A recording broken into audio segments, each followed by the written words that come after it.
и си спомняме за онези хора, които са ни помагали и които са били наш пример. Затова и тази година Общински съвет Куклен взе единодушно решение да обяви за почетни граждани, за съжаление посмъртно, две емблематични за община Куклен личности. Това са доктор Матушка Стефанова Аврамова-Миткова и доктор Филип Асенов Аврамов. Доктор Матушка Стефанова Аврамова-Миткова е дългогодишен лекар в Куклен.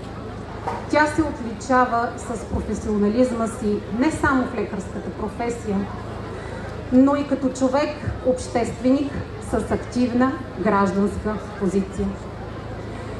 Нейната активна дейност допринася в борбата за опазване на екологичното равновесие на територията на нашата община, вследствие дейността на функциониращите заводи и предприятия.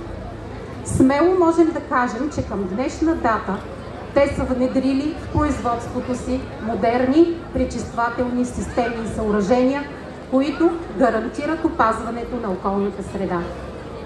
Със сигурност спечелила доверието на гражданите и на жителите на община Куклен, през 1990 година доктор Миткова е избрана за народен представител в 7-то Велико народно събрание. Нейният подпис стои пред новата българска конституция.